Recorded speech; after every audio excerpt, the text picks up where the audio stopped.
एक जंगल में एक बगुला और एक चिंपैंजी रहा करता था। दोनों एक दूसरे से भिन्न प्रजाति के होने के बावजूद आपस में बहुत अच्छे मित्र थे। दोनों ज्यादातर एक साथ ही रहा करते थे और एक दूसरे का बड़ा ख्याल रखते थे।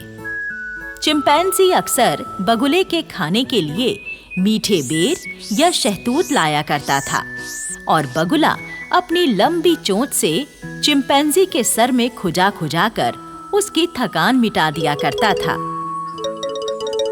पूरे जंगल में बगुले और चिंपैंजी की दोस्ती के किस्से मशहूर थे। जंगल के दूसरे जानवर बगुले और चिंपैंजी की दोस्ती के बारे में बातें भी किया करते थे। एक दिन एक बैल एक गधे से कहने लगा, अरे गधे मेरे दोस्त, चल नदी पर चलकर ठंडे ठंडे पानी में नहाने का आनंद उठाते हैं। जाने वाला, पिछली बार जब मैं तेरे साथ नदी पर गया था ना और गीदड़ों ने हम पर हमला कर दिया था, तो तू मुझे मुसीबत में अकेला छोड़कर भाग गया था। अरे दोस्त, वो बात ऐसी थी, उस दिन मैं उन गीदड़ों से कुछ ज्यादा ही डर गया था। अरे वाह, अपने दोस्त को मुसीबत में अकेला छोड़कर भाग जाने वाला सच्चा दोस्त नहीं होता। इस जंगल में सच्ची दोस्ती तो सिर्फ बगुले और चिंपैंजी की है। इस प्रकार जंगल के जानवर बगुले और चिंपैंजी की दोस्ती के बारे में बातें करते रहते थे। एक बार की बात है, बगुला उस दिन बुखार की चपेट में था, इसीलिए वो झील के किनारे आंखें बंद किए हुए बैठा था। तभी वहां से एक गीदड़ गुजरा। गीदड़ बगुले को गुमसुम बैठा हुआ देखकर लालच में आ गया।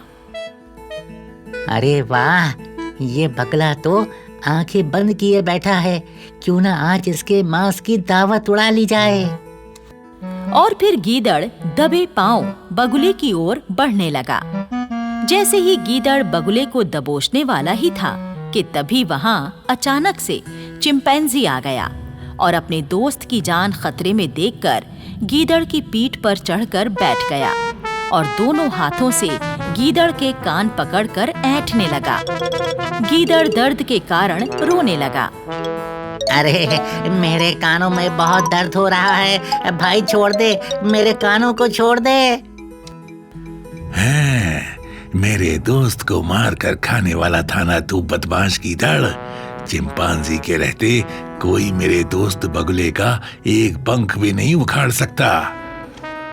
शोर की आवाज से बगुला भी आंखें खोलकर चिंपैंजी और गीदड़ की झड़प का तमाशा देखने लगा। गीदड़ कहने लगा, अरे चिंपैंजी भैया, मैं तो बगुले को सिर्फ डराना चाहता था, इसे खाना हरगिज नहीं चाहता था। तुम मुझे माफ कर दो, आगे से कभी मैं तुम्हारे दोस्त को छूऊंगा भी नहीं, डराऊंगा भी नहीं।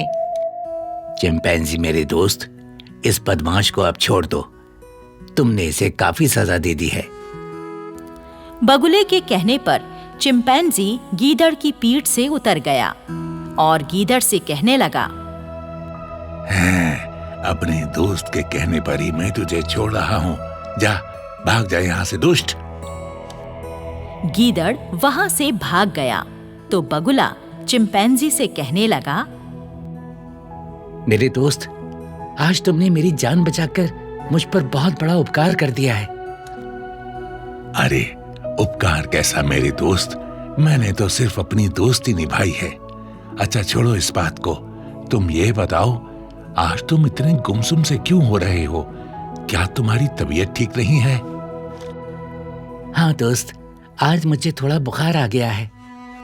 अरे तो तुम चलो मेरे साथ, मैं तुम्हें बुखार उतारने वाली बूटी के फल खिलाऊंगा और 2-3 घंटे में ही तुम्हारा बुखार उतर जाएगा। बगुला उछलकर चिंपैंजी के कंधे पर बैठ गया और चिंपैंजी गाना गाता हुआ वहां से चल पड़ा।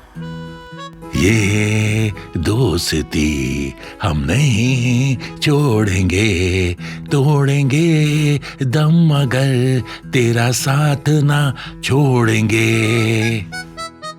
इसी तरह एक दूसरे के साथ मौज मस्ती करते हुए दोनों दोस्तों के दिन बीत रहे थे। फिर एक दिन की बात है, बगुला उड़ता हुआ चिंपैंजी के पास आया और उससे कहने लगा, दोस्त, मुझे कुछ दिनों के लिए पहाड़ी के उस पार वाले जंगल में जाना है, इसलिए मैं तुम्हें बताने आया हूँ। तुम्हें कुछ दिनों तक अकेले ही दिन बिताने होंगे।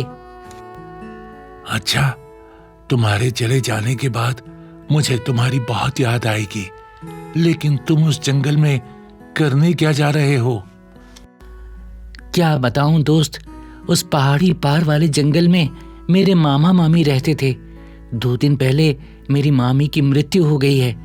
एक कबूतर मुझे ये दुखद संदेशा देकर गया है, बस इसीलिए मैं वहां जा रहा हूँ। ओहो, तो ये तो वाकई दुखद बात है। तुम्हें अपने मामा का दुख बांटने के लिए जरूर जाना चाहिए। फिर चिंपैंजी से विदा लेकर बगुला वहां से उड़कर चला गया। 4-5 दिनों के बाद बगुला वापस अपने जंगल में आया तो क्या देखता है कि इधर-उधर कुछ पशु पक्षी मरे पड़े हैं और कुछ जानवर बुरी तरह बीमार हैं, जिनसे चला भी नहीं जा रहा। तभी एक चिड़िया पेड़ से नीचे गिरकर तड़पने लगी और वो वहीं मर गई। बगुला ये भयानक नजारा देखकर घबरा गया और सोचने लगा, अरे ये क्या मामला है? मेरी तो कुछ समझ में नहीं आ रहा है। इन सारे पशु पक्षियों को आखिर हुआ क्या है? ये मर कैसे गए? तभी बगुले को सामने से भागकर आता हुआ चिंपैंजी नजर आया। बगुला चिंपैंजी के पास आया और उससे पूछने लगा, मेरे दोस्त चिंपैंजी, क्या हुआ इस जंगल में और तुम इतने घबराए हुए क्यों भागे जा रहे हो? अरे बगले भैया, इस जंगल में भीषण महामारी फैली हुई है। बहुत से पशु पक्षी इस महामारी की चपेट में आकर मर गए हैं। तुम भी यहाँ से मेरे साथ भाग चलो। बगुला भी चिंपैंजी के साथ साथ उड़ने लगा। दोनों काफी देर तक भागते रहे तो बगुले ने पूछा, चिंपैंजी भैया, ये तो बताओ, हम लोग भागकर जाएंगे कहाँ? इस जंगल से दूर किसी भी दूसरे जंगल में जाकर रह लेंगे, लेकिन यहाँ नहीं रहेंगे। दोनों दोस्त भागते भागते जंगल के बिल्कुल आखिरी छोर पर पहुंच गए, जहां पर नदी की एक पतली धारा बह रही थी और नदी में 4-5 बत्तखों का समूह मजे से तैराकी का आनंद ले रहा था। चिंपैंजी नदी के किनारे आकर रुक गया और बगुला भी पेड़ की डाल पर बैठ गया। चिंपैंजी ने बगुले से कहा, अरे बगले दोस्त, देखो ये बत्तखें कितने मजे से तैर रही हैं। इन्हें महामारी का कोई डर नहीं। इसका मतलब जंगल के इस हिस्से में महामारी का असर नहीं हुआ है। हाँ, शायद तुम ठीक कह रहे हो, लेकिन मुझे ये समझ में नहीं आ रहा है कि जंगल में अचानक ये महामारी फैल कैसे गई और ये महामारी है कौन सी?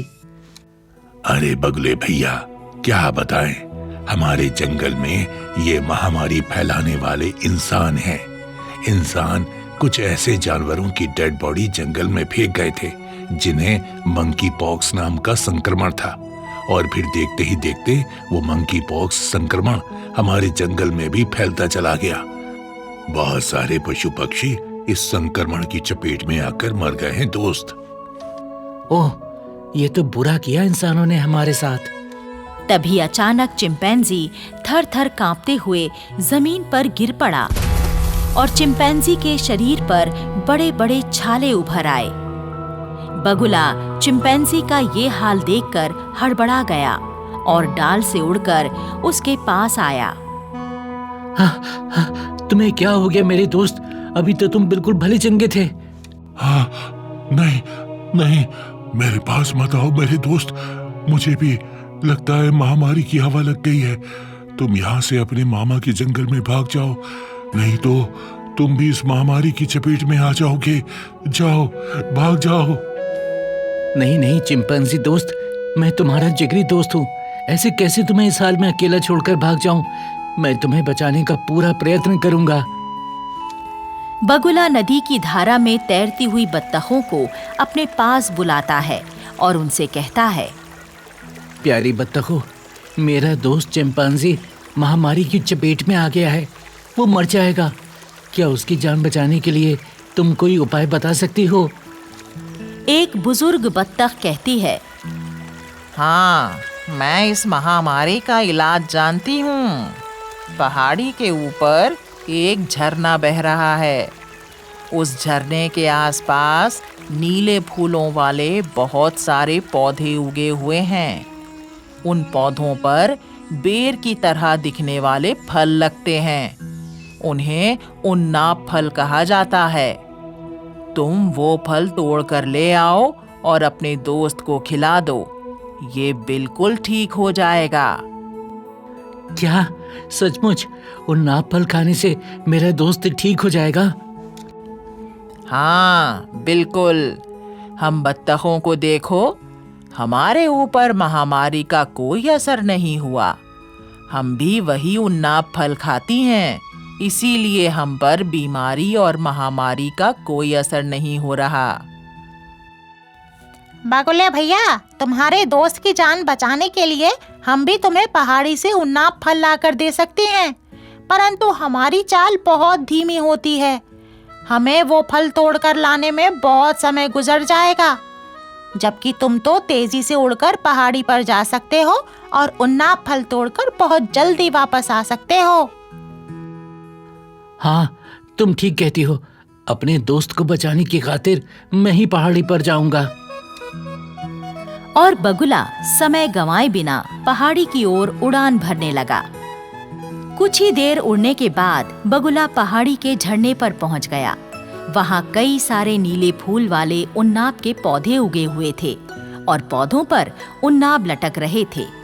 बगुला एक पौधे से उन्नाब फल तोड़ने लगा। तभी वहां एक बड़े से केकड़े ने आकर बगुले की टांग पकड़ ली। बगुला अपनी चोंच मार मार कर केकड़े से अपनी टांग छुड़ाने लगा और केकड़े को चोंच से पकड़कर झरने के पानी में फेंक दिया और फिर जल्दी से कुछ उन्नाब फल तोड़कर जंगल की ओर उड़ चला। नदी किनारे पर बीमार पड़े हुए चिंपैंजी की हालत अब बहुत ज्यादा बिगड़ चुकी थी। उसे सांस लेने में भी काफी मुश्किल हो रही थी। बत्तखों का झुंड चिंपैंजी से दूर खड़े होकर बगुले के वापस लौटने की राह देख रहे थे। तभी बगुला उन्नाब फल लेकर वहां आ गया। बुजुर्ग बत्तख बगुले से कहती है, बगुले, तुम अपने दोस्त के करीब मत जाना। किसी प्रकार दूर से ही इसे ये फल खिला दो और तुम भी कुछ फल खा लो। फिर तुम दोनों इस महामारी के प्रकोप से सुरक्षित हो जाओगे। बगुले ने पहले तो 2-4 फल खुद खा लिए और बाकी बचे फल अपनी चोंच में दबाकर उड़कर चिंपैंजी के मुंह के पास पहुंचा और ठीक ऊपर से उसके मुंह में वो फल डाल दिए और चिंपैंजी से कहा, मेरे दोस्त, मैंने जो फल तुम्हारे मुंह में डाले हैं उन्हें खा जाओ। थोड़ी देर में तुम ठीक हो जाओगे। चिंपैंजी थोड़ी कोशिश करने के बाद फलों को खाने लगा और फिर थोड़ी ही देर में वो बिल्कुल ठीक होकर उठ खड़ा हुआ। बगुला चिंपैंजी को ठीक होता देखकर बड़ा खुश हुआ। अरे वाह, ईश्वर की कृपा से तुम बिल्कुल ठीक हो गए हो मेरे दोस्त। हाँ, ईश्वर की कृपा के साथ साथ तुम्हारी मदद ने मुझे बचाया है। तुम मेरे सच्चे दोस्त हो। एक बार तुमने मेरी जान बचाई थी, आज मैंने तुम्हारी जान बचाई। इस तरह हम दोनों ने ही अपनी अपनी दोस्ती निभाई। चलो अब यहाँ से चलते हैं। और फिर दोनों वहां से चल पड़े।